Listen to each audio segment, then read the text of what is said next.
All right. Well, welcome, Facebook. We are live. It is Monday, a few minutes late. A couple of you already hopping on. I can see your comments. If you're here, let us know that you're here, and let us know maybe where you're watching from, and share this conversation. All right. Well, welcome, Facebook. We are And there we live. go. There's the first person who didn't turn their volume down. Uh, I'm gonna blame Scott just because it seems like the right thing to do. Oh, thanks. Um, which is why I'm wearing headphones here, right? And guys, this is really not meant to be anything formal. This is really just us having a conversation. If anyone doesn't know who I am, everyone that's watching, I'm rarely at a loss for words, and I've definitely found myself at a loss for words these past 10 days. Mostly just broken, and in a lot of ways powerless, feeling like there was a lot of people making a lot of noise and a lot of people blaming others, a lot of people. I'm always astonished when divisive times come because it seems like it's everyone's fault. It seems like it's no one's fault, and yet in reality, we're all here together. Somehow we all ended up here. And, as I was kind of thinking through today and thinking through our time tonight, I'm just thinking back to how old of a problem this really is. I mean, the problem that we're facing right now of division literally goes back to the beginning of creation. It goes back to, the garden and when, and that's the context I have for that. And I don't want to in any way, shape, or form, like press my faith or my belief on anyone tonight. But what I kind of want to do is for everyone just to kind of go around and kind of share kind of who they are, so everybody kind of knows a little perspective to who's gathering. And if you're watching, now's a great time to share. Share with your friends. Say join us in this conversation because the best way to change conversations is to have them. There's there's a phrase that goes around in my space a lot in the entrepreneurship space, and that's it's important who has a seat at the table. And tonight I decided to set the table with three other people who I deeply respect. We may not agree on everything, but there's probably 98.7% of things that we can come to agreement on. And I hope, if anything, you hear our spirit that's our greatest desire, that we want to do what we can to help move this conversation past the conversation point and into the action point where change actually happens. In kind of so you kind of everyone kind of gets my heart in my lens. I think back to that Christmas, that Christmas hymn or Christmas carol that we all sing, and it's normally with a little children's choir, which will be a perfect segue into Jonathan's whole story when he kind of shares kind of his microcosm of his perspective. But I think that the lyric that "Let there be peace on earth, and let it begin with me," and all of us probably sang that at some point during the Christmas season. We've heard it a million times, but we say things like peace on earth, we say things like unity, we say things like coming together. But I think where we a lot of times it gets lost is the "let it begin with me." And so I'm kind of here tonight raising my hand and saying, let it begin with me. Let this begin with me. And, I can't change the entire world, but I can change the world that I touch. And here are four people gathered tonight that maybe have a different perspective. Obviously, are going to have some different perspectives, but yet have the same desires to see people walking out their calling and doing what they're here on earth to do. So, Jonathan, you kind of want to get us started, introduce yourself, and then we'll kind of go around the block and get this conversation started. Well, I don't feel like a gentleman by me starting out with this wonderful lady here. I always feel like the lady should start first. So, although I'm a ringmaster, nothing really gets started until I say so. I'm going to defer to the wonderful woman amongst us first. Let her go, and you can come back to me anytime. Okay. Which means he's still thinking of what he's going to say. Actually, what I was going to say is that just means his mother raised him right. Okay. That's true. That's called good home training. I've got ADD, so I'm just going in the order they appear on my screen, just so I keep this conversation going, so we're not here till 4 in the morning. Oh, well, I'll just go ahead and take the baton from Jonathan, and I'll share a little bit of my story. I jokingly like to say to people that I was biracial before it was cool.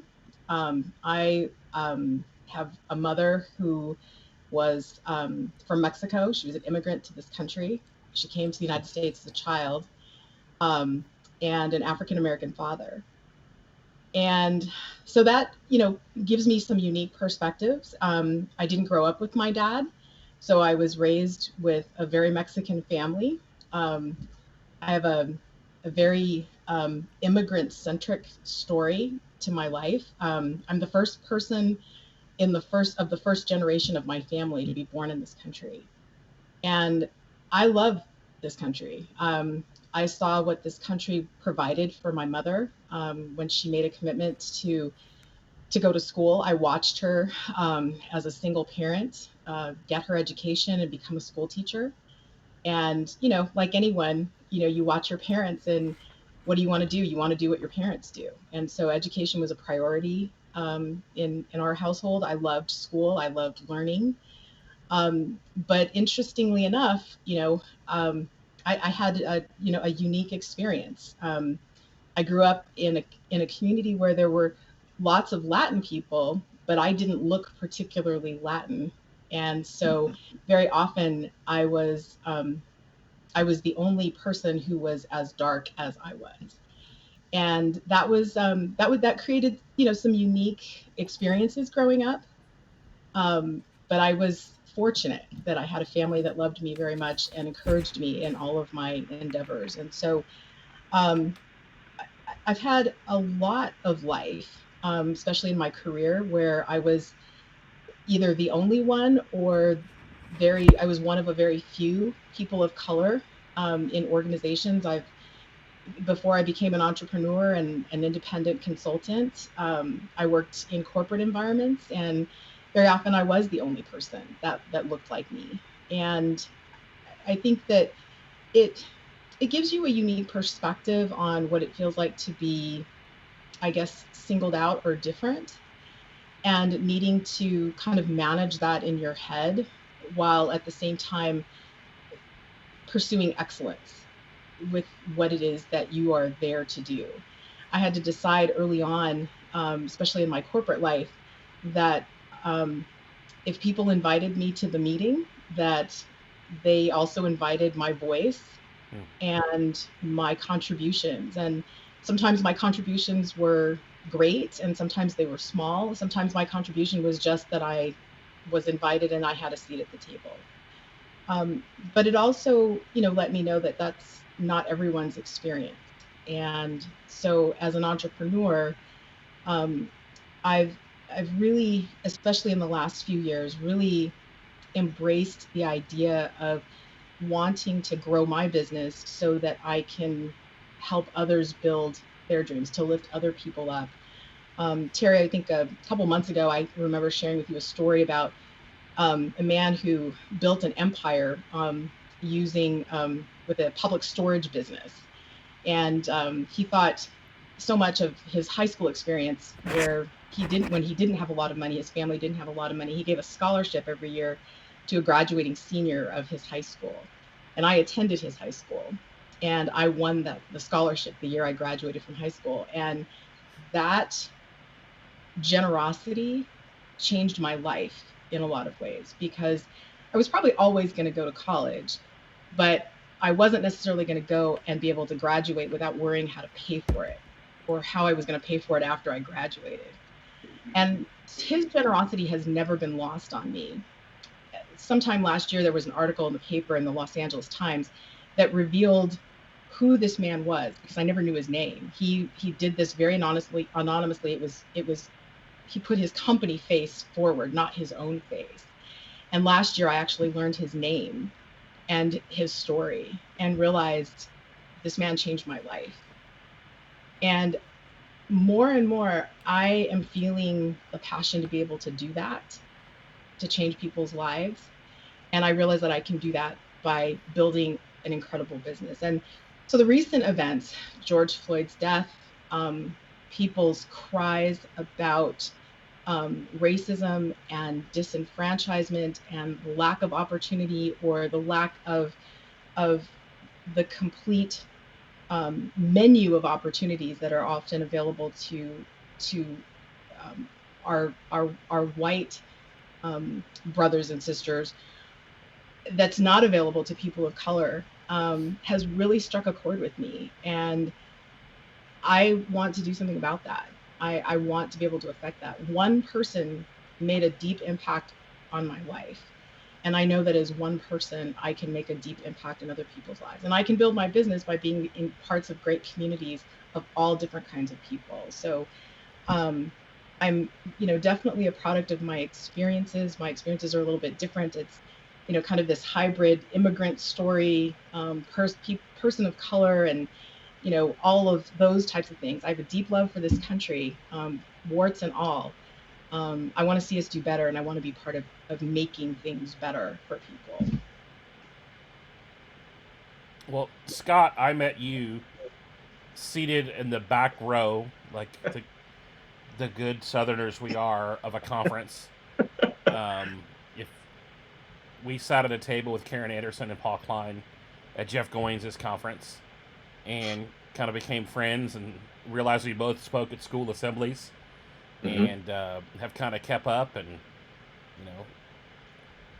I've been on your podcast. It's probably time to have you on mine. And we're always kind of connected. And so I saw you post last week kind of about your story, and you bring an interesting perspective because you spent 20 years in law enforcement.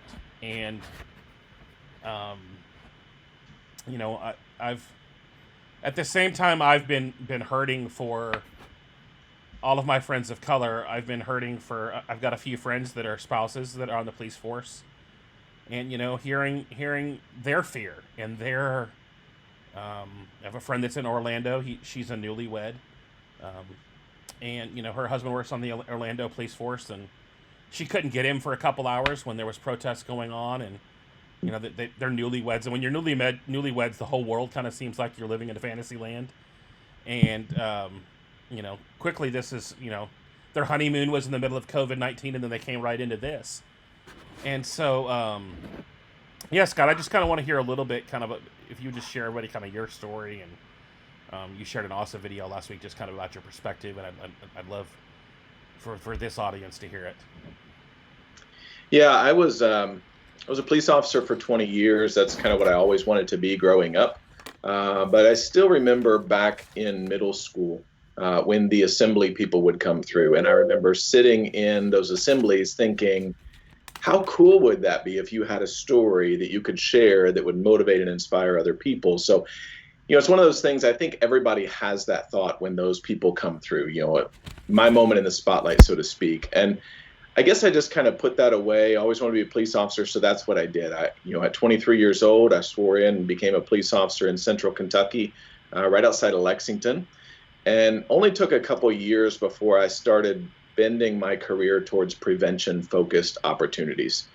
You can only load so many people into body bags. You can only clean up so many wrecks before you start trying to get upstream of the problem and helping people make better choices before they get to there. So I got involved in the DARE program. I got involved in the community services division, where we were teaching classes for the public. We were doing all of those things to try to prevent crimes. And then as my career progressed, I became a supervisor of school resource officers. So I was in middle schools and high schools all day, every day. I was teaching DARE, 2 or 3 days a week. So I was in schools all the time. And I was attending conferences as a part of that, and a friend of mine invited me to present at one of those conferences when one of their presenters got sick. You're that guy that they call in a pinch, said, what have you got? Anything at all? And I'm like, well, I've been researching bullying. So I did a bullying presentation, snowballed from there, and I knew when I signed in at 23 that I was signing in for a 20-year retirement. So I knew at 43 I'd have the potential to retire. So with about 8 years left, I kind of came upon this public speaking thing, and I started growing that as a side gig. And I did that my last 8 years. I worked both jobs. Was up at 4 in the morning, Monday through Friday, trying to get a couple of hours of work in before I went to the police department, and was sending emails to people, booking gigs, all of that stuff. Today I've been retired for 2 years from the police department. I'm a full-time speaker, which is difficult right now during COVID because there's no large groups to speak to. And so I'm trying to pivot towards virtual presentations. I'm also working on an online course. And I started coaching people, and it's out of this platform that I believe God has built for me, Terry. You said you don't want to press your faith on anybody. I'll just say this is not my platform. It's God's. I'm going to let him use it. This was the first time I felt the weight of that platform. Like I have this thing, and I felt the need to speak. I had a perspective of the police department. I had a perspective of doing public speaking. And I just kept coming back, as I said in the video, to Esther for such a time as this, that I was put here for such a time as this. And I was bothered by Ahmaud Arbery, very bothered by that, because we live in a new neighborhood, my family and I. We're walking every night, and we're walking through houses that are under construction every night. And I'm not scared that I'm going to be shot. So when that happened, everybody came out and said, well, he was in there looking to steal something. I'm like, it doesn't matter what he was doing. He didn't commit a crime worthy of a citizen's arrest. So I got bothered by that. And then while I was trying to figure out what to do about that, the Minneapolis case hit. And what bothered me the most about that was the officer who stood by and did nothing, because I felt like that was me if I don't speak up.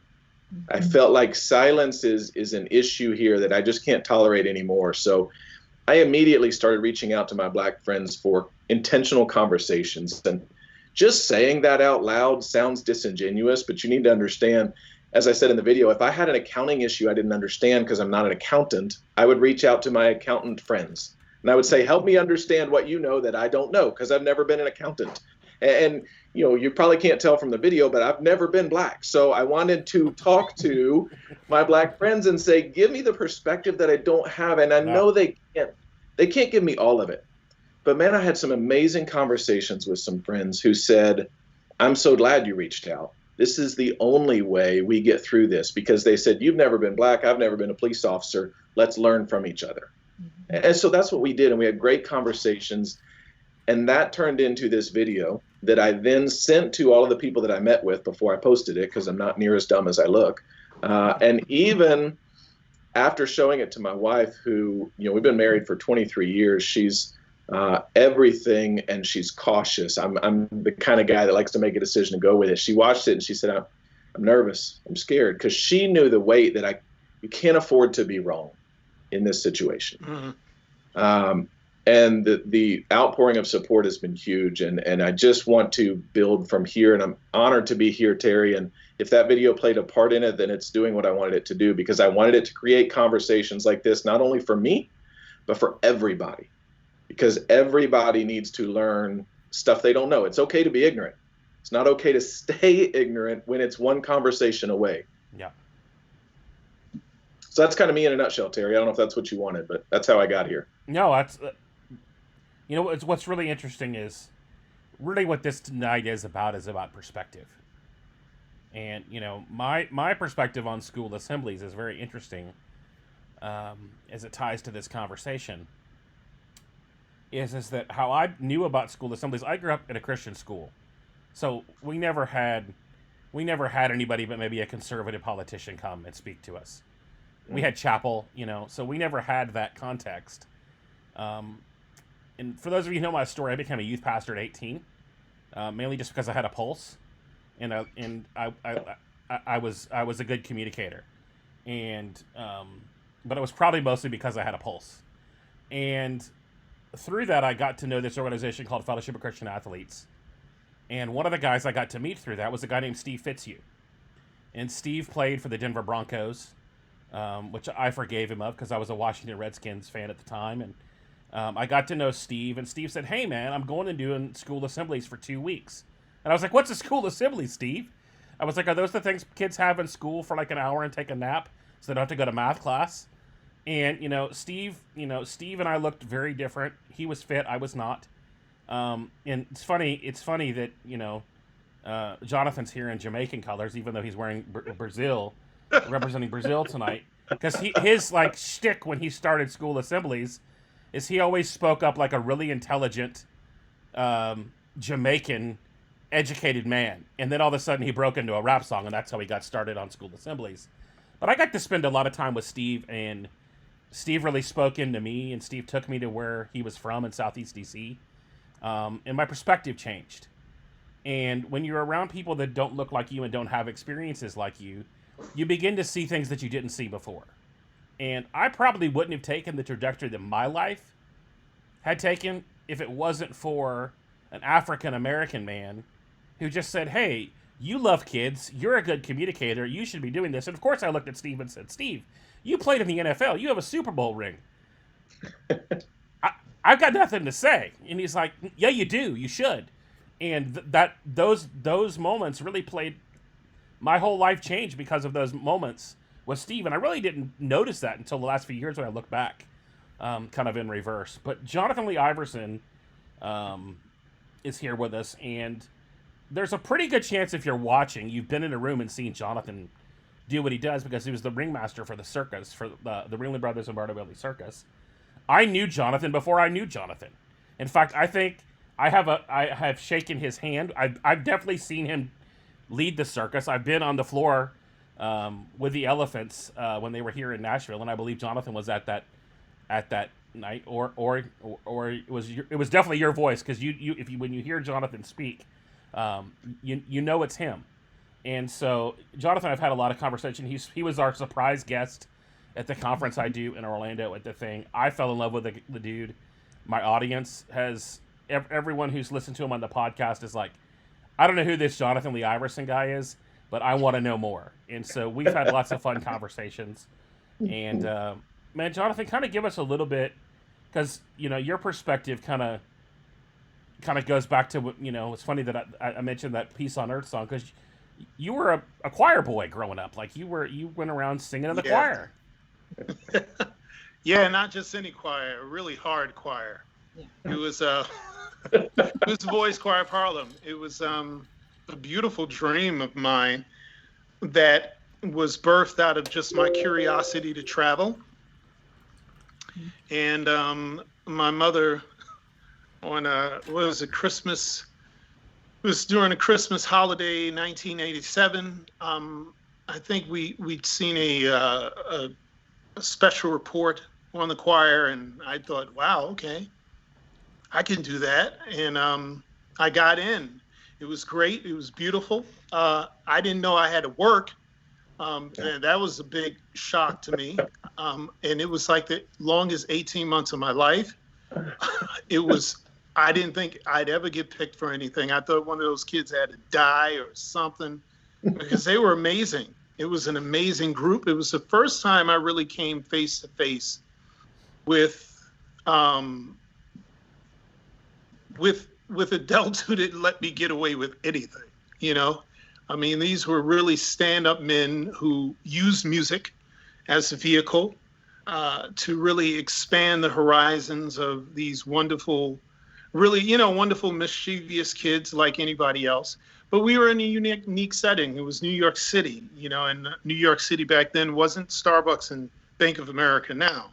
And it was Harlem, it was the height of the crack era, HIV/AIDS. And really, the Boys Choir of Harlem was a song of hope. It was my cool card as a kid, because as tall as I was, I broke that stereotype terribly. I was a horrible athlete. Like I would get picked, kids would see me on the playground like, oh yeah, get him. Yeah, we go.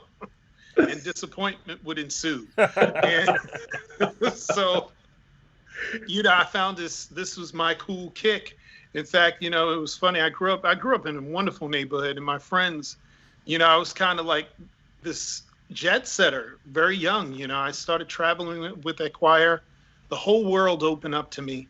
And it was then I really discovered the importance of getting out of your box in every way, shape and form. And also not just getting out of your box, but I was taught so very early in life to love myself deeply. and to love the heritage and culture of my people. And I think that's always given me a realistic view of the world that I live in and that I inhabit. And I think certain events I'm able to really deal with from a less emotional standpoint, because I have a historical point of view, and I've been girded with a lot of confidence. And that really started in my home, honestly. My mother, I always call her a social science genius. And I think, I always tell people I didn't watch TV, for a better portion of my youth, not until the Cosby Show came on. Mm-hmm. And then I was allowed to watch TV. And that was because that was the only show she felt reflected what she wanted me to see. Yeah. As far as Black people were concerned. And I mean, of course, I didn't think anything of it as a kid. I'm like, I just want some entertainment. But, the older I got, the more I understood. The Boys Choir of Harlem was a life changer for me. It was great. I learned so much about myself, so much about music, so much different music. My love for music is eclectic because of the Boys Choir of Harlem. But my understanding of how to pivot, how to endure situations, how to work really hard, started there. And just the gift of mentorship, the gift of having people who love you so much they're willing to kick you in the behind. Yeah. I had that kind of thing growing up, and it was great. And it held me in good stead as I would advance and I would go to college. I went to the Hart School of Music. I was very fortunate because I charmed my way out of high school, and I went to a great high school, Fiorello H. LaGuardia High School of Music and Art and Performing Arts, the famed school. Yes, we danced in the halls. It was great. I loved high school very much. I wasn't the greatest student, but my teachers were merciful. I charmed my way out. Somehow, some way, some people thought I was talented enough for them to give me money to go to school. God bless them. And they were wonderful people. Not all of them looked like me. The Hardara Foundation, they were very, it's a wonderful foundation that was really vested in really grooming budding artists. And so they helped put me through school. I remember having the opportunity to sing for the great Lena Horne, and I won a scholarship with her. Met her, she was quite a lady. God bless her soul. I was floored by her grace and humility, and she was just wonderful, such a giant. And she was gracious. I won a scholarship there. So, and the school itself gave me money as well. And that was a great experience being at the Hart School of Music. And then a funny thing happened at some audition I was attending, and I was offered another audition. This is how sometimes show business works. And I was offered another audition for Ringling Brothers and Barnum and Bailey to be their ringmaster. I got this call about it, and I just like, what? And I was up against about 30 other candidates, and it was rigorous, but obviously, the rest is history. I stayed with that show for about 18 years. I intended to stay there for about 2. Each tour was about 2 years. I thought, well, I'll do this for 2 years and I'll go back and do opera like I intended to. I'll go back and, go to Europe like I intended to. I'll have some money and I'll always have this great story on my resume when I ran away with the circus. Well, it turned into a lifetime. And, I met my wife there. We have 2 children who traveled with us for a good 8 years while we were there. So it was a really fantastic adventure, a wonderful life. And it was a great education because I was a historical figure in it. It was 129 years. I was the first person who looked like me to put on a top hat and tails at the most iconic show in American history. Mm-hmm. And it was a lot of fun. It was a lot of fun. It was a learning experience. It was challenging. And I think I was well groomed for that type of position. I felt like I was put in place to really shine in that position and really be an ambassador. Is something that I learned when I was in the Boys Choir. When we would go on tours, we would actually have the director would actually bring people in from the culture we were going to visit, and they would teach us certain customs. They would teach us certain words to say. We would do etiquette classes, the whole bit. We would go into restaurants. And of course, you see about 40 kids coming to your restaurant. It's late. Your staff gets nervous. And without fail, every time we went there, you'd have a whole staff come out and they'd applaud us. And with this relief, and we're just looking around like, what? They were like, you don't understand. We thought you all were going to just turn this place upside down. Not because we were black, it's because we were kids. I don't blame them. And, I knew my friends. But, again, we had the kind of instructors that weren't afraid to go upside your head. So we were pretty mellow in that respect. But the main thing about the Boys Choir of Harlem, and really what has followed me my whole life, is really the standards. The one thing I discovered, man, I tell parents, when I go speak, I tell parents two things. Don't be dream killers, and don't accommodate your children's mediocrity. Because your kid's a hustler. They're always going to try and get out. And I shudder to think sometimes, like, what would have happened to me if my mother if she would have acquiesced to all, because every other week I came home from rehearsals wanting to quit. Every other week I wanted to quit, and she was like, nope, you're going to go back, do it again, go back. And before you know it, when I hit the ground, when I got back there, eventually I got my shot, and it really was so great for me. And it's really carried me everywhere else in my life. Every time I've gotten into a challenge, I remember going through that. And that's the thing, having gone through something, having gotten some scars. But, being a first, being someone of history, it has its challenges. And I wrestled with it. To be honest with you, when I first started, I wrestled with it because I just wanted to be known for me. I didn't want to be known for that, right? And it wasn't until my grandparents came to a Ringling Brothers show in Chicago. And there's nothing like seeing your grandparents turn into 6-year-olds right before your eyes. And seeing them having a good time the way they did. My grandfather, he pulls me to the side and he's just giddy. He's very happy with the work I did because he was a singer at one point. And then he gets silent and he tells me, he said, there was a time I couldn't sit here. I couldn't sit where I wanted to sit. He said, I'm just looking, and here you are, you're in the middle of all of this.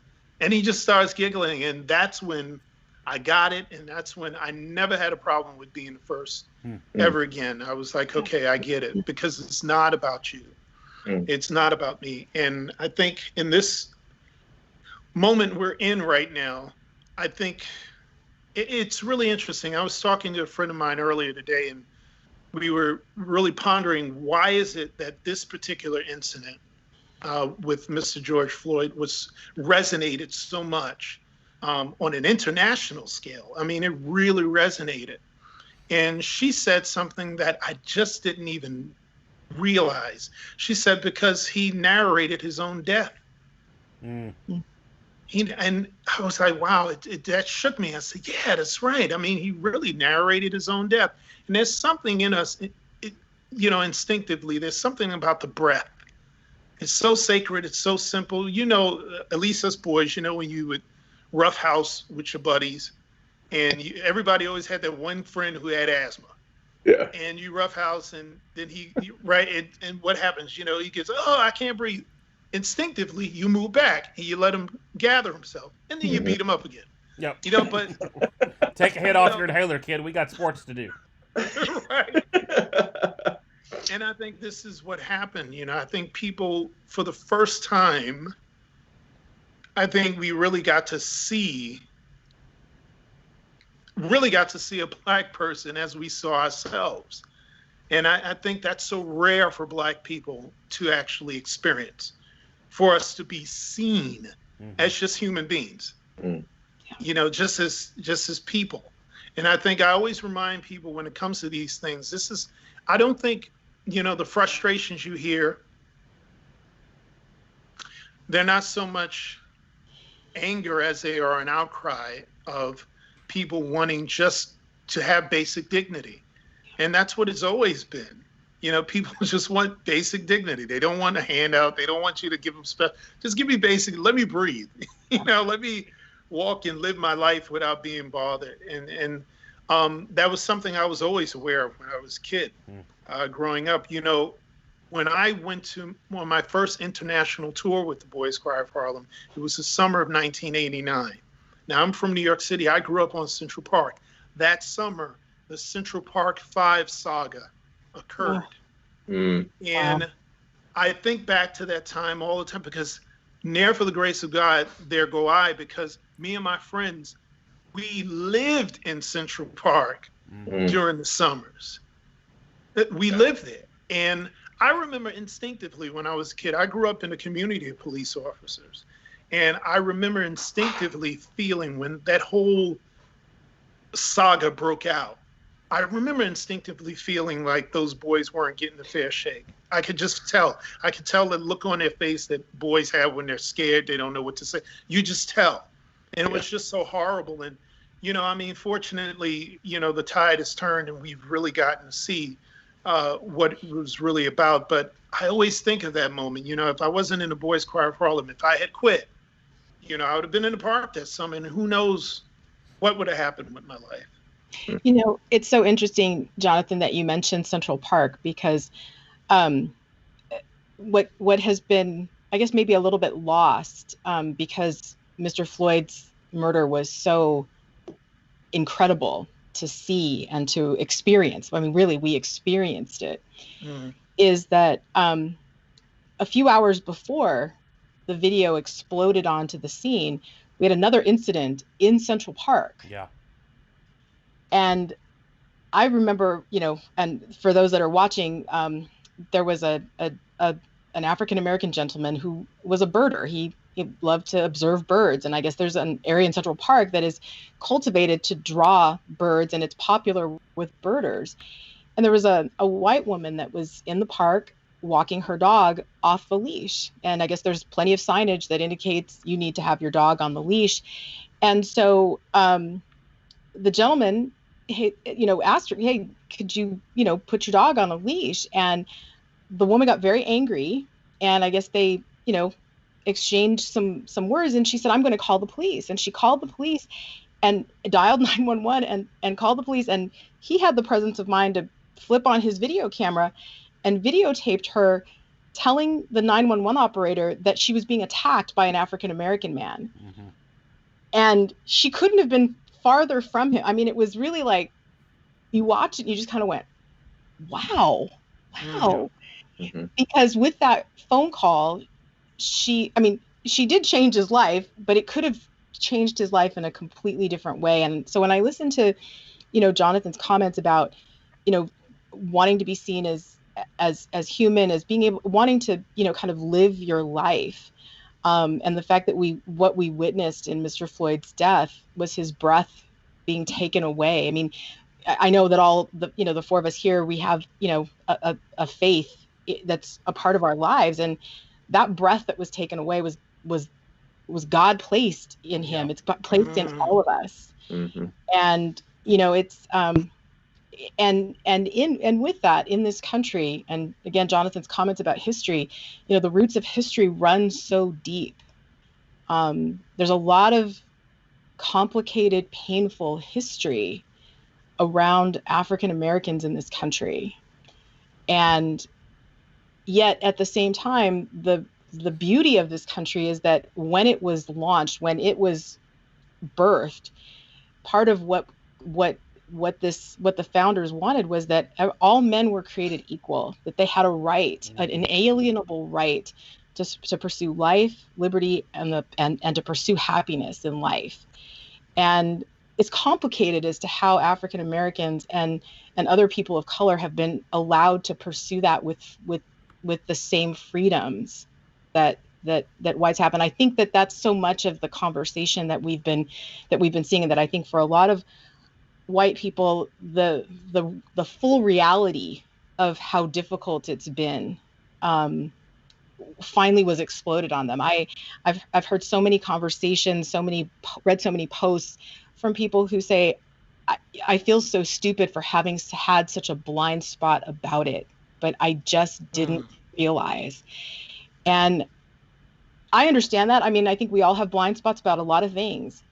I have a lot of compassion for someone who's willing to admit, that's a weakness in my character, in my knowledge. I just didn't have it, but now I do. And I'm crushed. I'm devastated by it. And now I want to do something about it. I want to engage in it. If I do nothing else but refine my own perspective and the perspective of my family or my circle. It's so important. And it's such a complicated, nuanced conversation. And I feel like we're in such the early days of it. So much of this is so tender to talk about because it's so painful in a lot of ways. Yeah, I know for me, for me, the moment where this thing kind of shifted, I made the decision I was just going to watch that whole video. Because I wanted...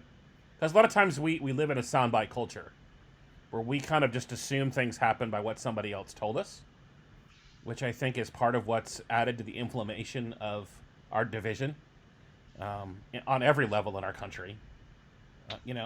My perspective is, I grew up in a southern home. I've literally never... I was thinking of this today as I was driving home from Target running errands today, past a Civil War battlefield, and I don't think I've ever lived more than 10 miles from a Civil War battlefield my entire life, with the exception of the 2 summers I spent in Canada. And, I grew up where racism was very real. My grandfather was a cotton farmer in the South growing up. The N-word was very regularly used around our house.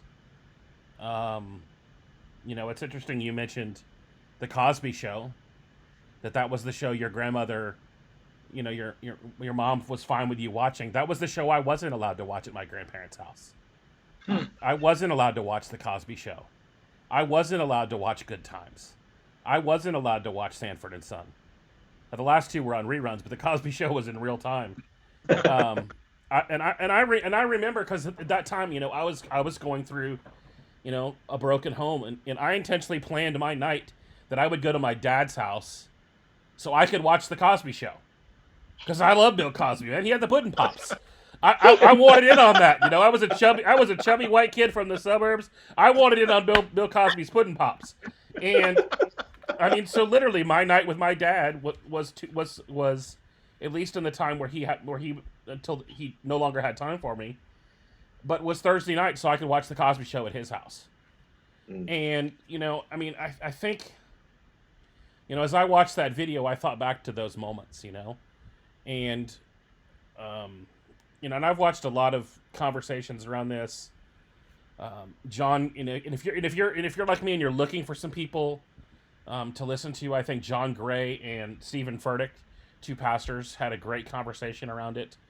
I've been paying attention to what T.D. Jakes has been saying a lot. Watched a great conversation with Dr. Crawford. I never say his name, Loritz. Yes. Crawford Loritz. Crawford Loritz. And one of the things he said to me that really that he said, not to me, but what I heard for him saying, he's like, my white friends, when they experience something, it's very isolated. But when people of color experience something, it very much happens in community. Mm-hmm. That there very much is a what's happening to my brother is happening to me. Mm-hmm. And that's noble, right? Like that's something we should, regardless of our level of melanin, we should be looking at and trying to take that much like the story of the Good Samaritan in the New Testament, that when one man's down, and this is definitely that situation in real life, there was literally a man on the side of the road, broken and dying and crying for his life. And in our culture, we laughed about it, we joked about it, we filmed it. And if you're like me, you've probably been overwhelmed with the conversations that have happened on Facebook and social media. And in 1 second, and I think that's one of the things that I'm trying to manage right now is 1 second you're seeing these amazing images of protesters and police hugging it out. And then the very next video you're seeing at least this was my story, like 2 or 3 days ago, was this video of this African American 21-year-old kid pulled over. I don't know if any of you've seen this video or not. But he was pulled over running a stop sign, and the next thing you knew, he was in the front of his front yard, down on the ground with his grandmother shaking her cane in the air trying to save his life. And I've run stop signs in front of cops all the time, and most of the time they just they give me the old, hey man, lay off the old California roll and use your brakes. But that man did the same thing, and he was face down fighting for his life because he ran a dang stop sign. And Reggie Joiner is a pastor leader in Atlanta. And he has a quote. I posted this on social media today, and I want to share it with you because I think it'll help us kind of enter in kind of this next part of the conversation. He says, people change when the pain associated with the status quo becomes greater than the pain associated with change. Mm-hmm. And I think we've all seen the pain of the status quo. Now we've got to figure out how to deal with the pain of change. And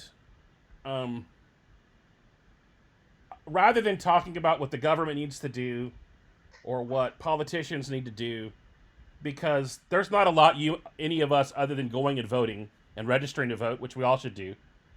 The sad reality is, come November, it's going to be the same two-party system we have now. Mm-hmm. And we're probably going to be dealing with the same results, just with a different title at the end of it. And I've seen that from Republican friends. I've seen that from African American friends. I've seen that from Democratic friends. What can we individually do? Like, where does this begin? Let there be peace. Let it begin with, how does this begin with me? Where does it begin for each of us? And for me, I'll tell you where it's beginning for me, and I'll let you guys go and answer. For me, I'm making a conscious decision that I no longer want to be leading conversations that are divisive. Now, if there's injustice that's happening, you better believe it. I'm going to point out the injustice. But I think a lot of us have, I think, there's been a lot of cry to defund the police, and I don't know if that's the answer. I know one of the things that's made me a lot happier, that's made me a lot less divisive, is I'm paying a lot less attention to the media. One of the people that I've loved, characters that have kind of come out of this, and that's the rapper Killer Mike. And he came out and said when the CNN buildings were getting busted, it's like, hey, you guys have been the ones that have been dividing against each other all along. Karma. I'll edit it. He said karma sucks, if you will. And in reality, the reality is I think a lot of us as Americans, we tend to look to someone else to fix our problems. And I really do believe that's a lot of what has us still here. So what can we do individually, or what are you guys trying to do personally to try to, from where we sit and what we can do and how we can lead change? What needs to change and what are we doing about it? Well, I'll start.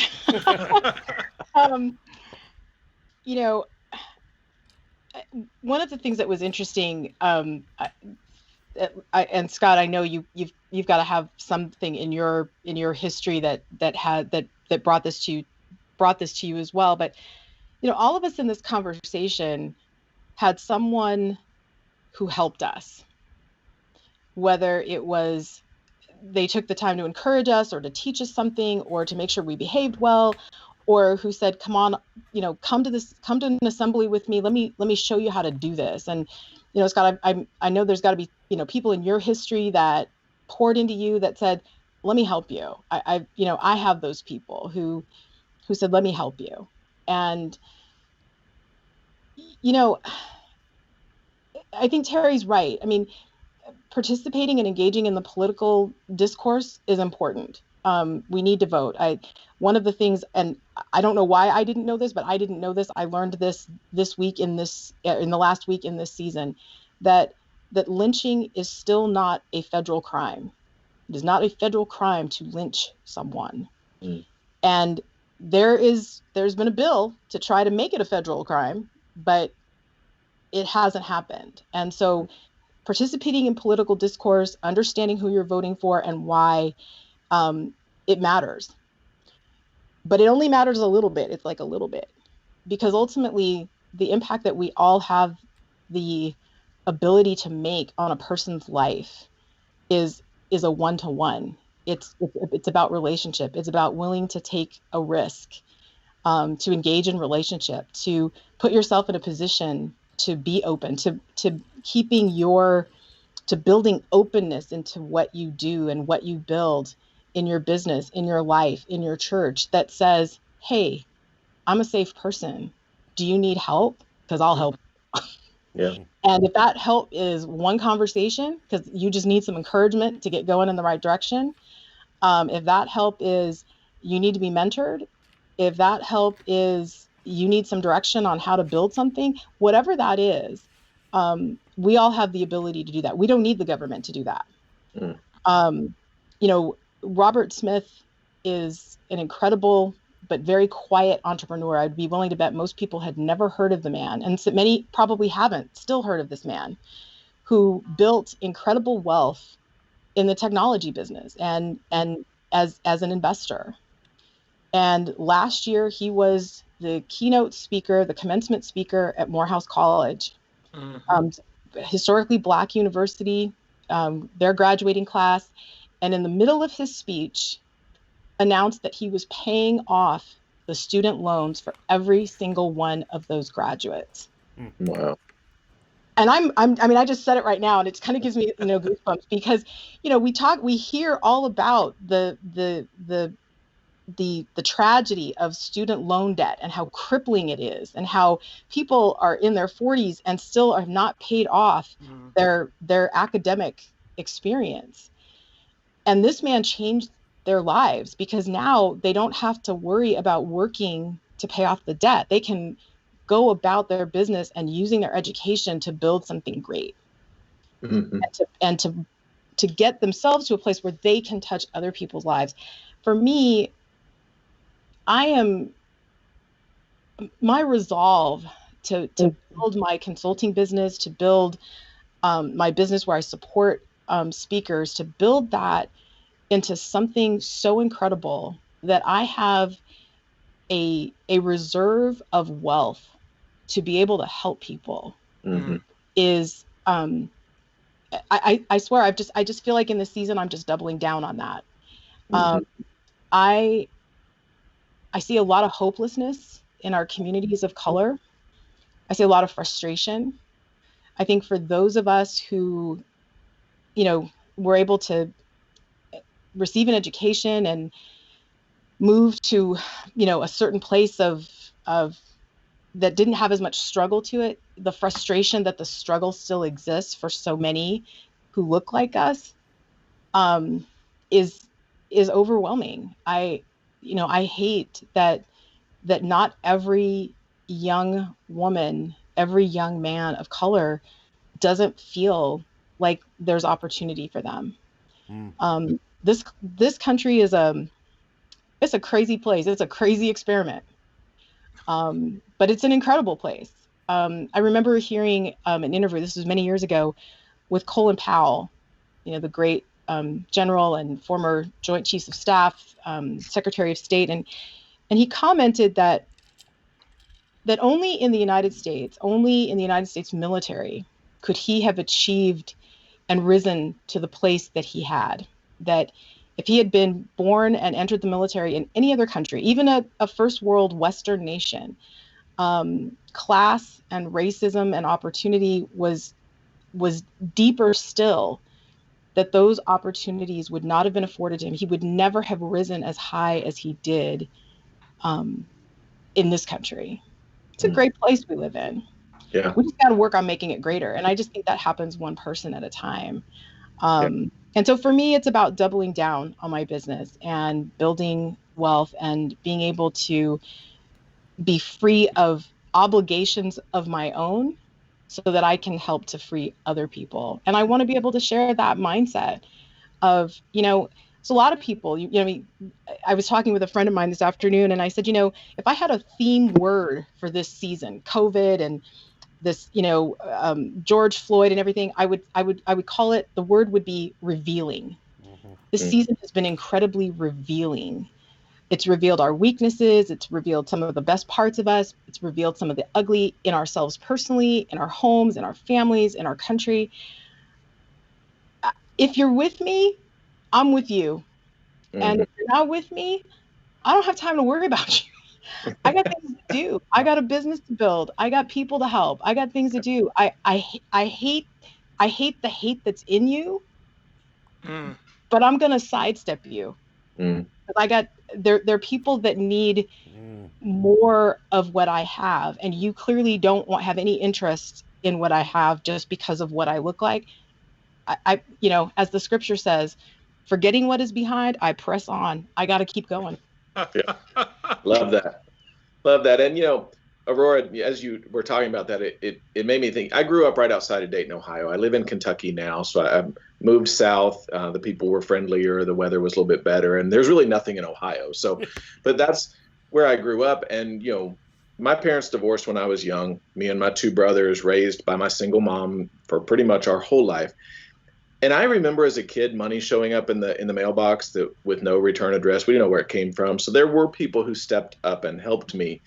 And what I'm learning now through this process, to get back to Terry's question, is that I think we live in a world where people see ignorance as something to be ashamed of, something to hide from the world, where ignorance just means you don't know.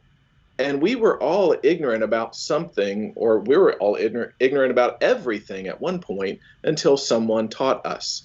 But today, my concern is if I say, I don't really know what it's like to have your perspective, then that's somehow seen as a character flaw or a weakness. And then I want to hide that, and I want to pretend I know when I don't. And I think we can learn if we just open up and say, you know what, I don't have a clue what it's like to be you, whoever you are.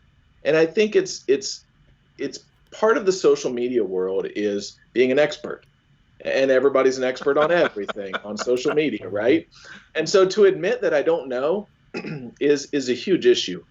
But I see, the way we work past this, Terry, is we just have honest conversations, and nobody in Washington or your state capital is going to fix your life. Nope. That's not their job. It's our job. And we have seen, as through this COVID crisis that we've seen that we had a lot of weaknesses that have been exposed during this time. There's a lot of things we didn't know.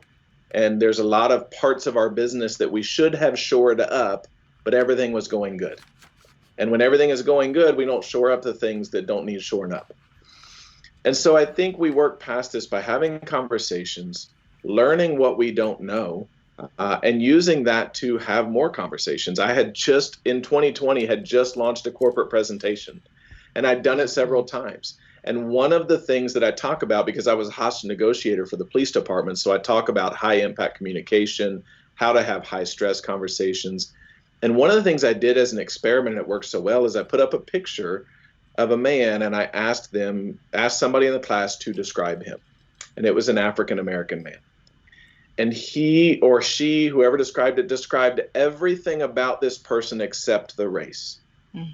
And the fact that all of us could obviously see, and the fact that we awkwardly worked our way around that conversation made it so awkward. Where if we would have just said, this is what I see, and if I say I see something wrong, please let me know. Because it's very possible I will misspeak. But I have to have a level of a relationship with you that allows that type of conversation. So I think we have to have relationships with people. I think we have to build those intentional relationships and not worry about saying something wrong. Because my friends all the time, my black friends, my white friends, my Hispanic friends, if I say something wrong, they'll be like, hey, Scott, you can't say that. I'm like, oh, tell me why. And they'll tell me why. And I'm like, okay, my bad. And it won't happen again because I'm not trying to offend. I'm just hanging out and we're just friends. And you have to have a relationship to have that kind of conversation. And I think social media doesn't afford us that relationship, and it eats away at the foundation of who we are. So I think we've just got to have more conversations, Terry, and help people pivot to do what it is they're created to do. I think on top of that, I think definitely, well, at the heart of all of this is relationships, right? Yes. Again, I thank you, Terry, for actually facilitating this conversation.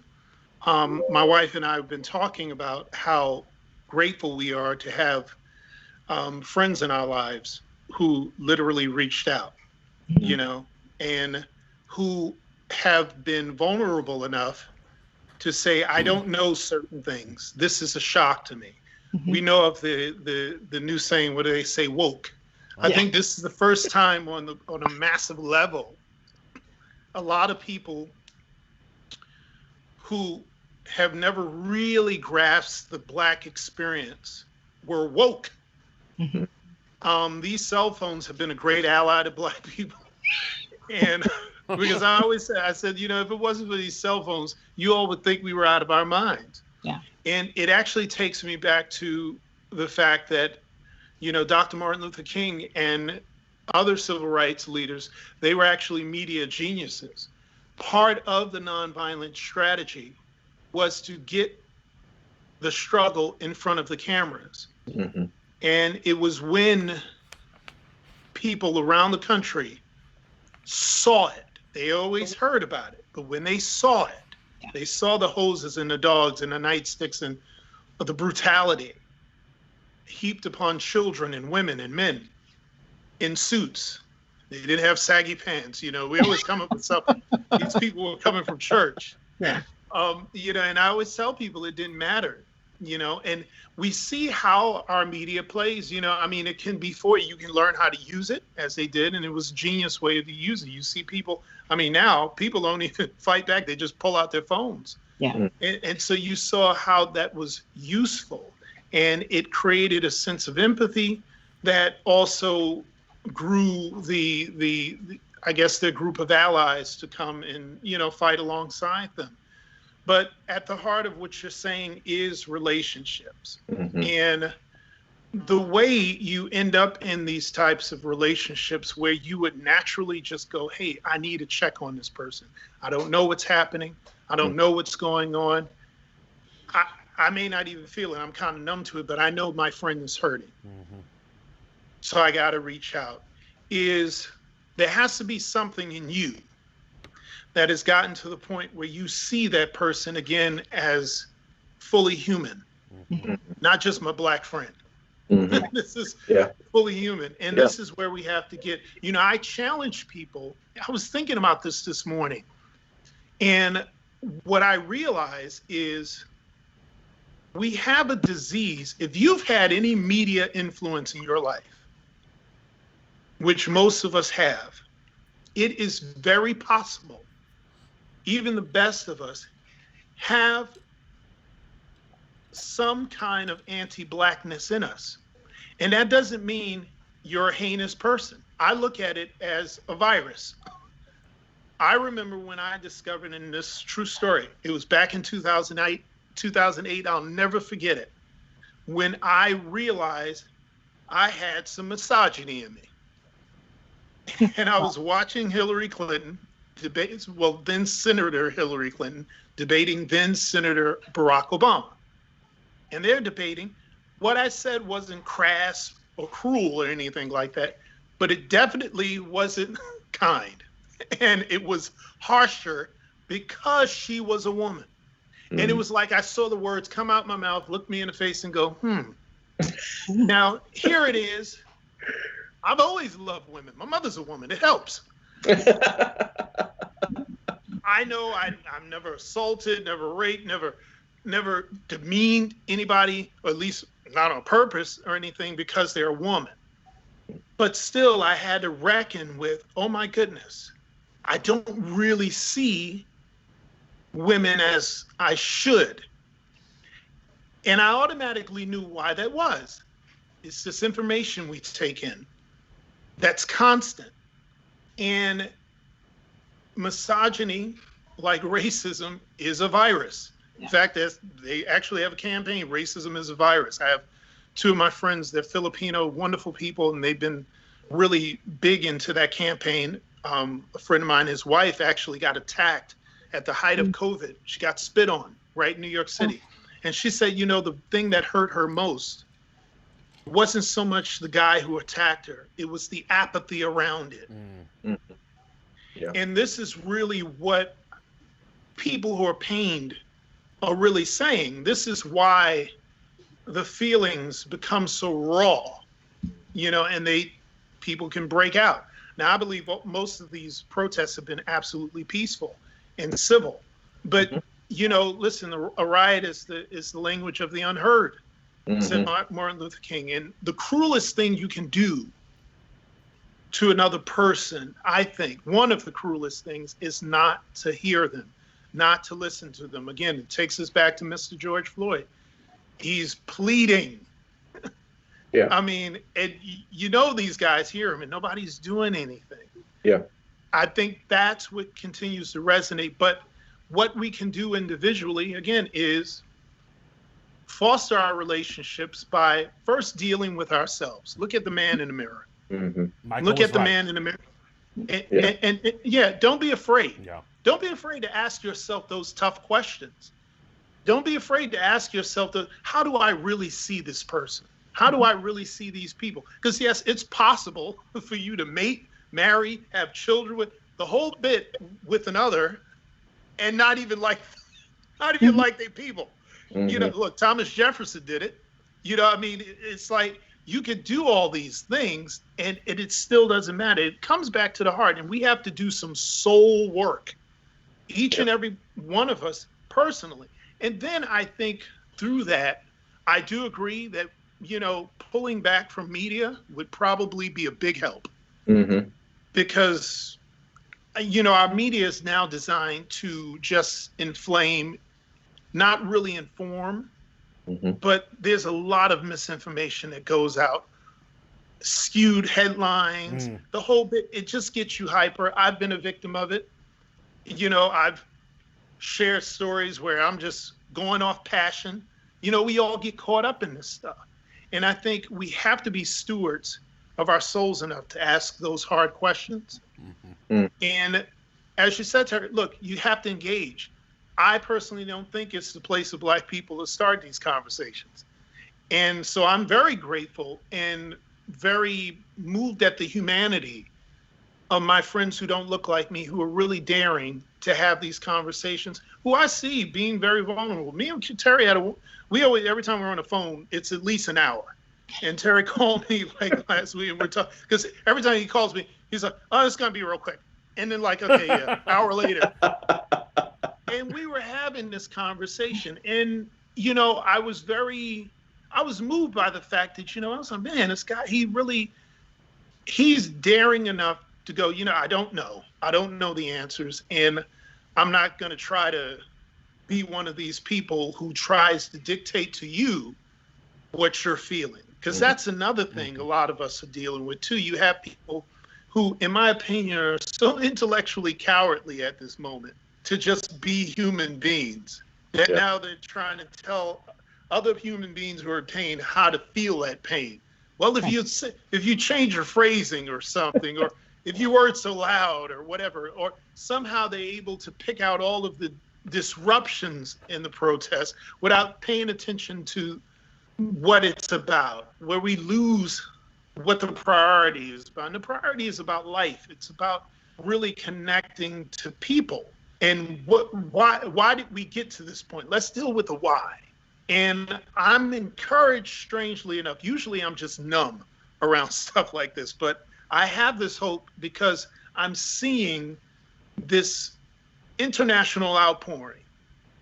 And it's very multiracial. It is very multi-generational too.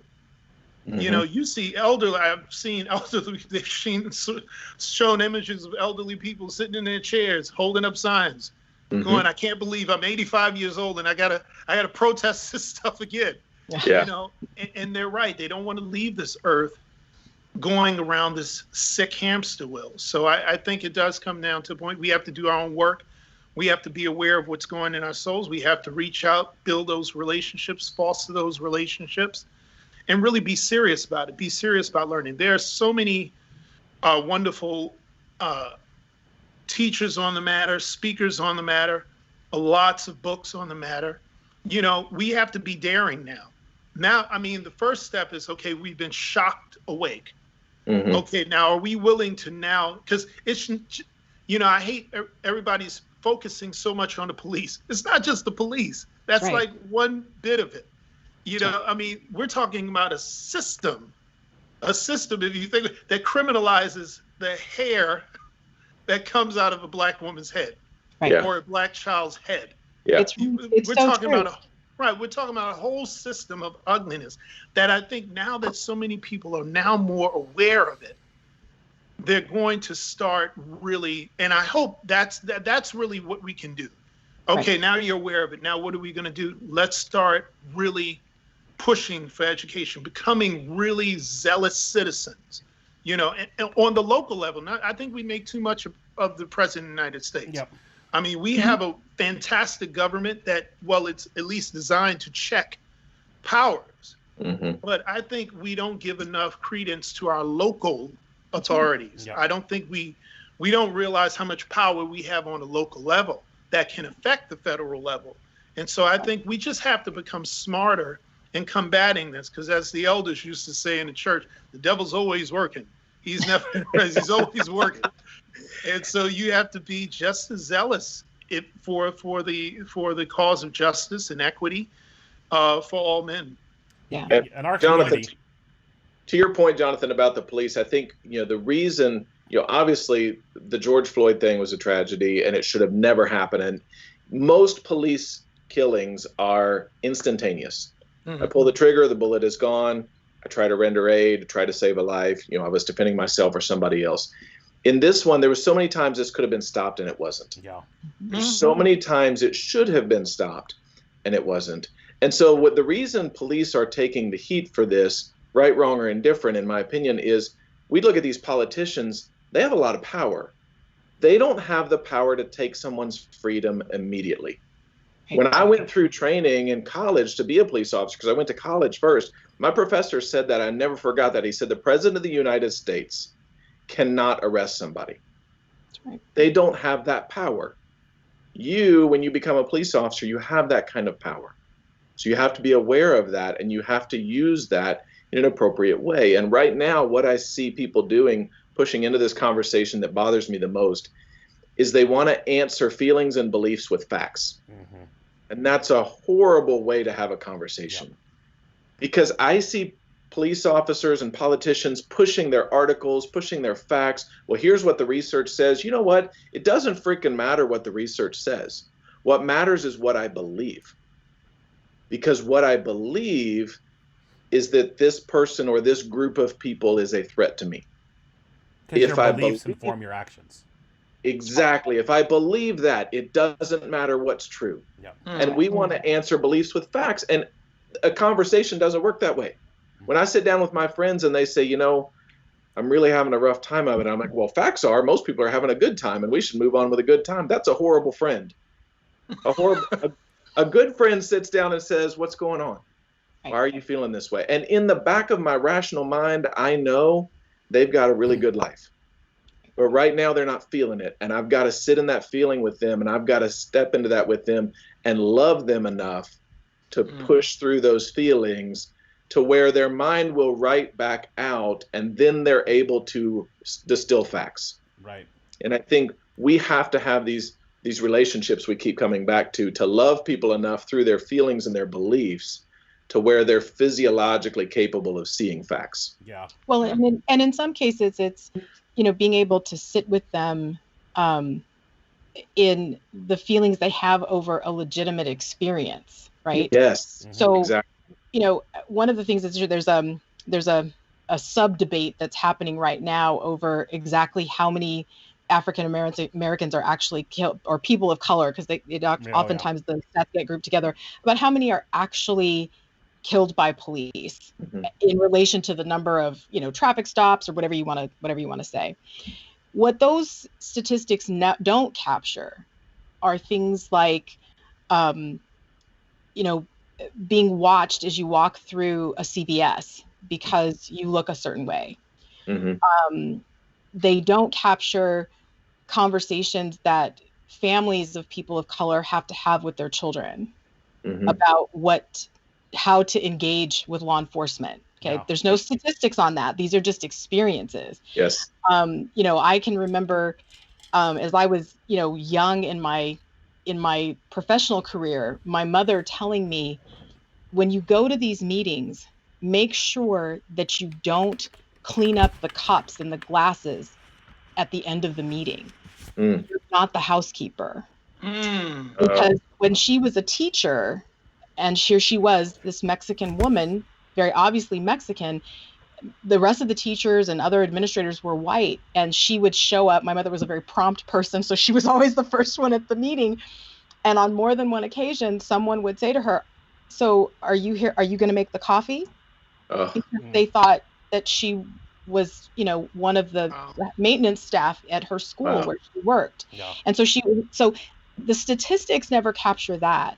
It Right. doesn't capture not getting a promotion when you know that you are exceedingly qualified, and someone who is white gets a promotion because they, you know, for whatever the reason, have a more bubbly personality. You know, those things, those experiences are real and legitimate, and you have to be willing to. And that speaks, you know, Scott, to your point about having true relationships with people, not people you say hello to at church, not people that you maybe just wave at, or that you know, have some kind of, you know, surface experience. But true relationship where you get to know them, you get to know their story, you make yourself a safe person for them, you allow them to be a safe person for you.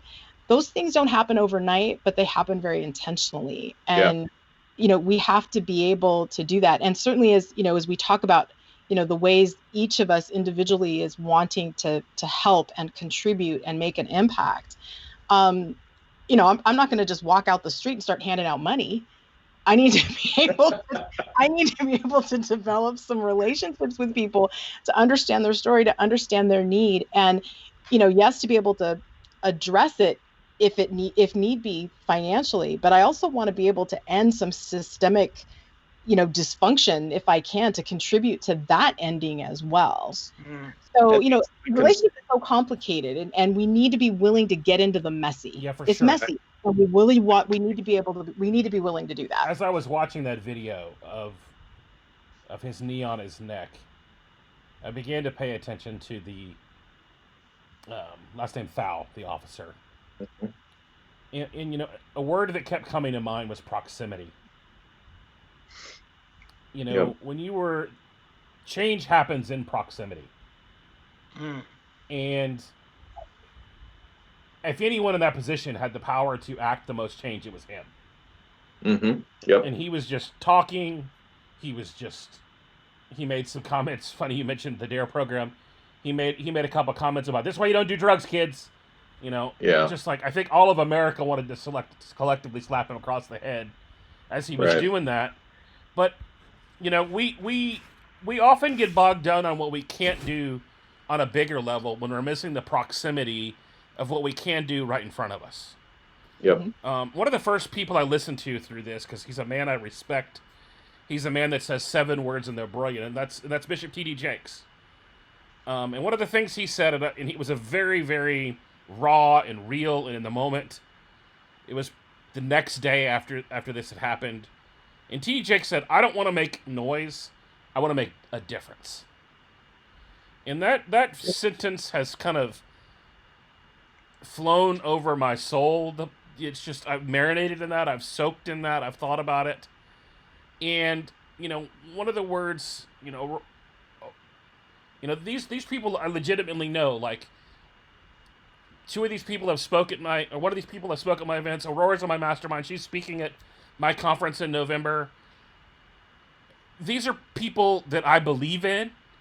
These are people that being around, I mean, Aurora, I've told you this before. You shifted my whole perspective on handling this COVID situation. And one of the words that's come up in this, and I've shared this video a lot, and you're going to hear my conversation with Ray Edwards on the Making Elephants Fly podcast in a few weeks. But there was a video that Ray Edwards released about the prosperity gospel is thinking too small. And one of the words that I keep hearing tonight in all of our things that we keep talking about is this word abundance. And, you know, we're only able to give out of our overflow. We're only able to give what we have extra of. You can't give money if you don't have enough of it. You can't give grace if you haven't accepted it for yourself. You can't give forgiveness when you haven't forgiven yourself. And, you know, for me, the shift in my life from a mindset of scarcity to a mindset of abundance has changed my life. And one of the things that I intend on doing, and I'm trying to figure out how I can help, is I want to amplify voices that my audience probably hasn't heard from. Because what's really interesting that I've learned, and when I first started planning events, I've always made an intentional effort that there were people on stage that weren't 40-year-old white dudes. No offense, Scott. No, I'm triggered. Terry. I'm very triggered right now. But because in my world, there's an abundance of 40-year-old white dudes. You know, 45. Thank you. And so I've always made sure I was, you know, Steve and his effect on my life that I mentioned earlier, and I'm the product of a single mother. So I've always wanted to put other voices that weren't like mine. Because when I went to events, the people that changed me the most, and this is one of the things I want to encourage a lot of you in this right now, is there's a tendency right now to try and go listen to trusted voices. And I'm trying to listen to voices that maybe I haven't heard from before. I'm trying to listen to new voices. And someone just commented, my friend Vital Germain would be perfect for here right now. I have a 1 circus performer limit per Facebook Live. So I'll show you my lack of diversity. Both of my circus performer friends are African American men. And so, but, you know, I think as I seek to make a difference and I seek to not add to the noise, because I know I don't have all the answers. But I know that silence is no longer an option. I know that apathy is no longer an option. I know that no longer doing anything is an option. And I really believe. I remember when I was preparing to do school assemblies, and you know, guys, I was the D-. How the heck did you even get out of here? College dropout kind of kid, right? Like I am not the people to be educating the future of America, right? Like, I'm just not that kid, right? And so when I went to speak at schools, I was very intimidated by that. But for me, I found my niche was people who changed the past and people who had a passion to change the future. And when I knew that I started to look at all these people, and I spent a lot of time with Dr. King and learning about, because dreams, I love dreams. And I want to be around people who have big dreams. And if there's no one that's ever had a bigger dream than Dr. King. And what made Dr. King's dream so powerful is because his dream wasn't about him. And that's when dreams do change the world, when we dream bigger than we are. And we're still trying to figure out right now, we're having this conversation right now, trying to figure out how to make Dr. King's dream a reality still. You know, as he stood there on those steps and shouted those words, we're standing here shouting. Many of you I know have been reeling and crying and weeping, and I've heard from lots of friends who are sleepless over this. We've all had to mourn. 2020 has been about a lot of mourning. A lot of the things that we've lost that we've had to mourn. And I think now that we're kind of, it's time for us to kind of, I want to kind of wrap this up because we've been going on forever. I should have known that this was going to go on a long time when I gathered the four of us together. But I remember a very specific moment in my life. It was actually a reconciliation event. in Atlanta, Georgia, at the Georgia Dome as part of Promise Keepers. And I remember Tony Evans, Dr. Tony Evans, who I grew up with listening to every day on the way to school.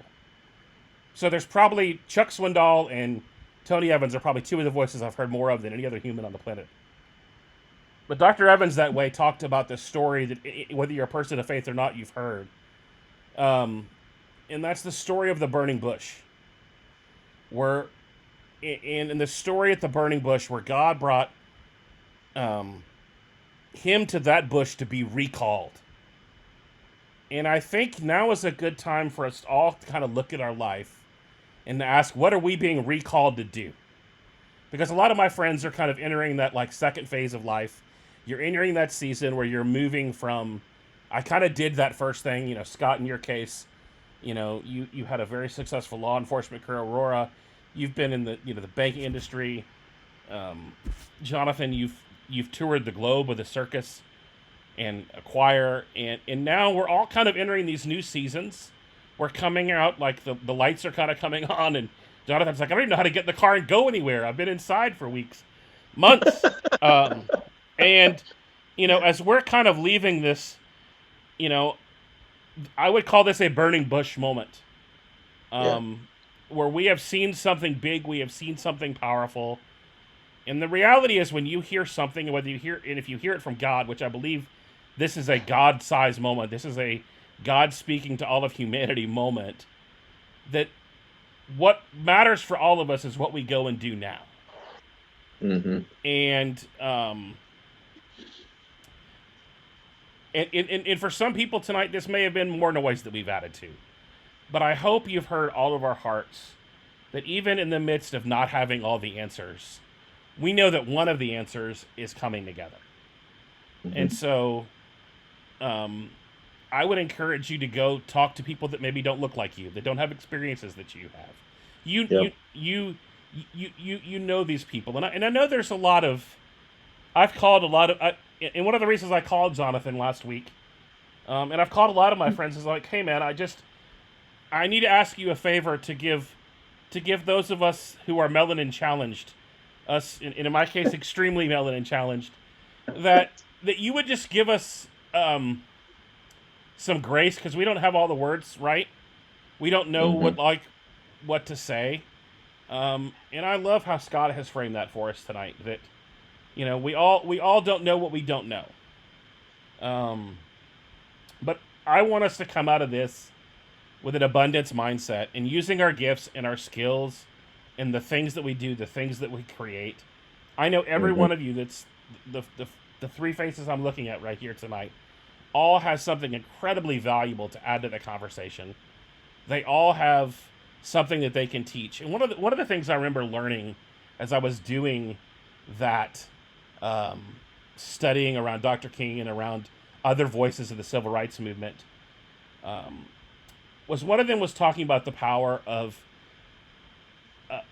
when you go to African American communities, that they don't have their own enterprise.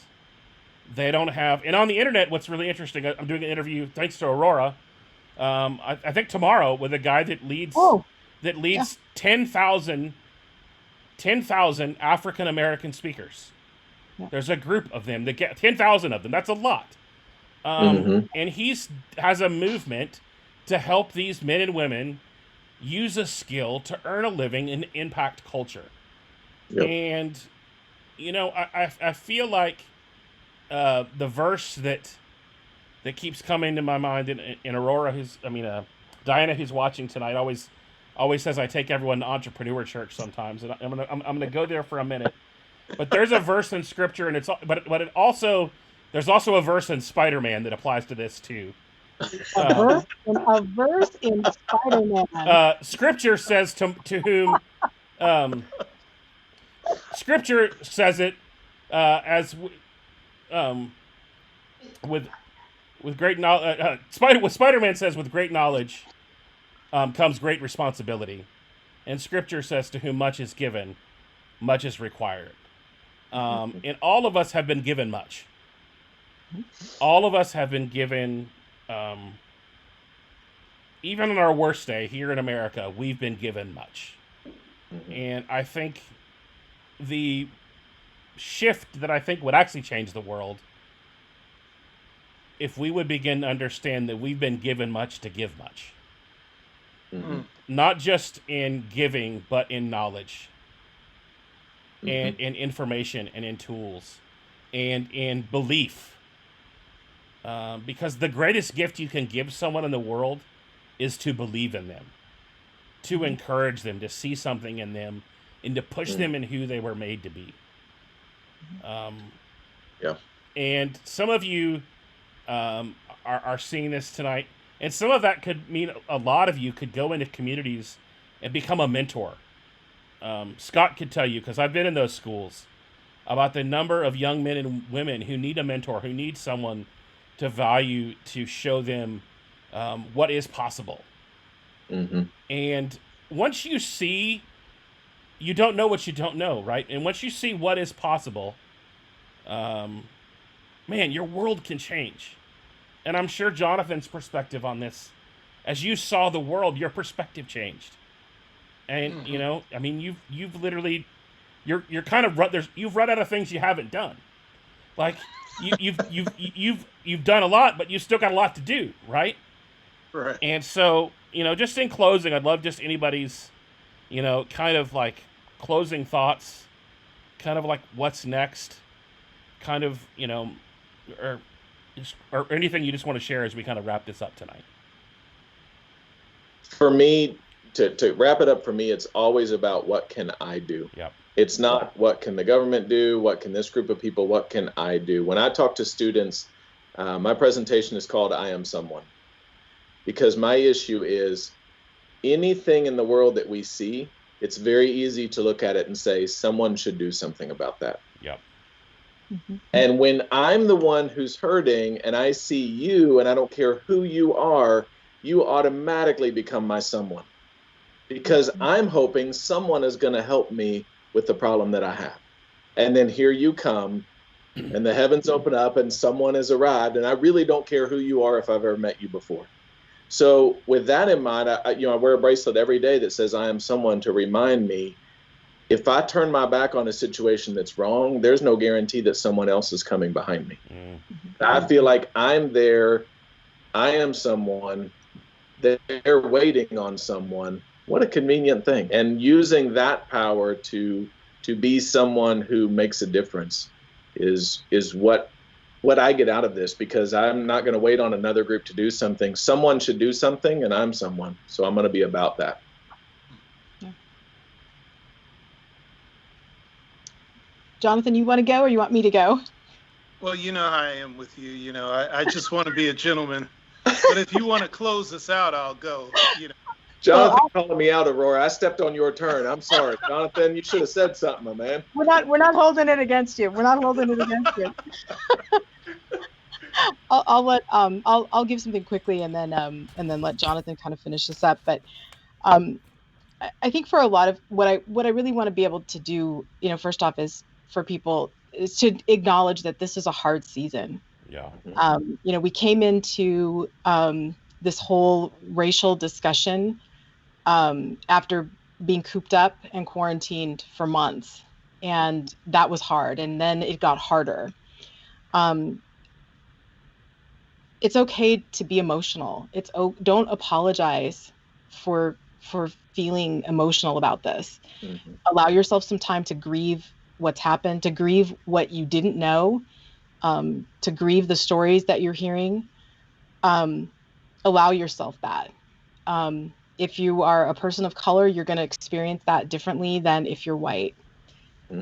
If you're white and you are hesitant or worried about saying something because it feels awkward or clunky, or you're not sure if you're going to do it, I can't tell you the number of friends, Facebook friends, that have dropped into my direct messages and saying, I want to say something. Is this okay to say?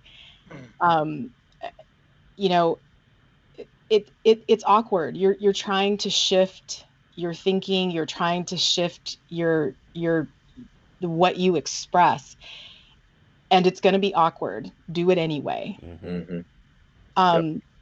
This may be hard for some of us who are, you know, of color, I feel strongly about this, that if white people are going to try, then I want to be a safe person for them. It seems in a way kind of unfair to ask us after everything, historically what we've been through, to ask us to do more. But the truth of the matter is we can't change this by ourselves. If we could have, we would have done it already, and we can't. And so if white people are going to be willing to take a risk and try, then let's try to be safe people for them. Let's affirm them. Let's encourage them. Let's let them know that it matters and that it means something, that they spoke up, and encourage them to engage in the conversation, whether they're DMing you or whether they're trying to do it, publicly on social media. And then for those of us who are entrepreneurs and builders of things, or want to be entrepreneurs and want to be builders of things, this is our season. We know how to get stuff done. We know how to do crap. Yep. It's time to get crap done. Yep. I've been working on something for a while, and I've had all kinds of different things that have become barriers to me finishing. And I'm committed. I've got to push those barriers aside, even when that barrier is me, to get it done and get it out there. There are people in the world who need what we have to offer. Yes. Whether it's our knowledge and the products and services that we have to bring into the world, there are people who need that. Yes. Be willing to become a better entrepreneur, get more proficient at marketing and selling and creating. Do that work, build your business, and then help. Use your business as an opportunity, as a tool to make an impact on one person, on a family, on a school. Make an impact. Be committed to doing that. We can. We don't have to look to some far off group of people. We can do it from right where we are. Love that. Yep. I love that. And on the heels of that, I would like to say that I would love to remind people that life comes in seasons. Yes. And, the famous chapter in Ecclesiastes 3, there's a time and place for everything. And I really have sensed from the beginning, starting with the COVID crisis, that this is a time of pruning. Mm-hmm. We're all hunkered down, and life-altering change is traumatic. It's like surgery. It's invasive. There's a lot of pain involved. It's uncertain. It's scary. And I think in this season of pruning, where we're challenged to cut off the familiar, some things that are too familiar, that have not allowed us to sprout and grow, we're beginning to get this strange opportunity, which I call an act of mercy, really. Sure, we don't know where we're going next. We don't know how things may turn out. I mean, we're in the live event industry. I have a lot of friends, of course, in live entertainment, and we're all kind of going, what do we do next? How will things work out? And you can really direct that also to how we're going to interact and move along as people, as a world community. We're mourning with obviously Black lives right now. Yeah. And in that mourning, we're beginning to learn things about ourselves that we didn't know. I agree with Aurora that it may seem somewhat unfair to ask Black people again to extend another olive branch.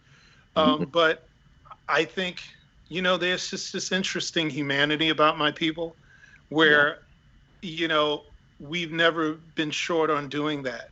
And I think when you can feel the sincerity and you're seeing your real friends show up, it's like something in you has to open that door. And when you're seeing people who you thought were friends, who you thought would be there, really exposing themselves, I tell people, thank God for it. They've exposed themselves. It's pruning season. Some people just have to be cut off. Some habits of ours, some behaviors, some lack of knowledge has to be cut off, and then we have to enhance. My brother, who is a chaplain, an ordained minister, loves to say, God is a capitalist. I was like, where'd you get that from? He said, remember when Jesus cussed out that fig tree for not producing? He said, read the story of the talents. God's a capitalist. He wants an accounting. He does want wants a good return. Right. The first commandment really will be fruitful and multiply, So we're made to, there's a lot of talk about revolution, but, I love having wise friends. A friend of mine nudged me and said, not revolution, evolution. Yeah. We have to be daring enough to evolve. Yeah. Because, revolution is just bringing us back to the same thing. We have to be daring enough to go into the unknown, to evolve and to get better, to see our world bigger. I'm convinced the heart of God grieves because a piece of him is in all of us. That's right. And God is going, if they only knew their possibilities, if they only knew the wonder in them. And here we are, stifling ourselves with the isms and the phobias and the doubts and the fears and all these things. It's no wonder the scripture says so many times, fear not. We have to be daring enough to embrace this pruning season. And when we embrace that, I think we can really understand the depth and the breadth of love and what it really is. James Baldwin said it best, love is a war. Love is a growing up. Love is all these wonderful things, but it really takes work. We have to be vigilant, and it takes a lot of self-love. And in that, we can expand ourselves to our neighbors. And it really does come back to that age-old command, love your neighbor as yourself. That's right. Love your neighbor as yourself. Be that good Samaritan. It really is as simple as that. That's what I don't care who it is, whether it's African Americans today or Black people around the world, whether it's Native peoples, whether it's impoverished white people in Appalachia, wherever it is, it's about, are we being neighbors? Are we being neighbors? Are we going to love our neighbors as we love ourselves? And I think that's what it really boils down to. And I really just rejoice in the fact that, I'm sitting among people right now virtually who are adamant and who understand their particular gifts and understand I have something and I have something to give. And I know it won't save the world, but I know it can make a difference where I stand. And that's what I encourage people to do. You know what? You don't have to be the hero of everybody. Be the hero where you are, right? It may be just in your house. Maybe just you may not have to be the community leader. Just raising your kids right. And I love, Jonathan, that you brought up the talents, because God broke that for me about 8 years ago. I always saw it as a money thing. And he said, no, Scott, I have given you talents. And you have buried them because you're afraid of what will happen if you actually use them. And so now what I love doing is helping people dig up their talents, dust them off, and multiply them. Talents given to them specifically by the master to be multiplied, not to be buried and forgotten. And I love that you brought that up, because it never means money to me anymore. I believe words have power, and the fact that it says talents, I take that very literally. And I never want to stand in front of my creator and say, I was scared to use this. You gave it to me and I was scared to use it. So, man, that's how we empower everybody to use their God-given talents, and their talent is different from mine, and yours is different from mine, and Aurora's is different from mine. And all of our talents together solve this problem. And that word empower is a strong one. And I think back to that story, and I spent much of my career in adulthood as a youth speaker and a youth pastor. And when I always talked about and I spent a lot of my time with middle schoolers, but the part of the story that always impacted me the most about the Good Samaritan was, in order for the Samaritan to take action, he had to get off his donkey. And this is one of those situations where it's time a lot of us get off our donkeys and do something. Yep. There was a religious person. There was a well-to-do person who rode through, right. But the good Samaritan got off his donkey and did something about it. And history Yep. will remember the people through this season that got off their donkey and did something. Yep. And that used the gifts and the talents they had to do something, because they didn't know of anything else to do. And I'm warning you, I'm going to mess up through this process. I'm going to make mistakes. But the mistake I can't make is standing by. I Right. refuse to be in proximity and not do something. And when you're in proximity to things, they get messy. hmm And that story was a very messy one of someone that was broken and left for dead, and very, very much like the story we're facing now. And I know a lot of my friends are leaders in the church, and history is going to judge us by what we do with this moment. Yep. They won't be writing. I promise you, they won't be writing about the riots. They won't be writing about statues that came down. They will be writing about what we did, and potentially what we didn't do. hmm And for me, I didn't do is not an option for me. Yep. I can't hold you accountable unless you're in my circle, and then by dang it, I will. But I can only hold myself accountable for what I have been given, and I believe I've been given much. And I shared this with Aurora and our mastermind. I shared this with Jonathan. It's interesting. My stepdad was a Secret Service agent, and one of the things I saw, and this is a word we've heard a lot about, and that's this word privilege. And all of us have access to privileged information. We know things that no one else knows. hmm We have gifts and things that we've been given, whether you believe it's by the universe or by your creator. I'm not going to argue with that tonight. But we have privileged information. It is our responsibility, because we know now, to do something. So if you've listened to this, I'm going to put this out on the podcast as well. If you've listened to this, I just ask and beg you to do something now, because you know. Stop waiting for them to do that, or they, or someone. It's on you. And you're going to have to find your own response. You don't need my response or Aurora's response or Scott's response. You need what you need to do, and using your gifts and talents to add to the conversation.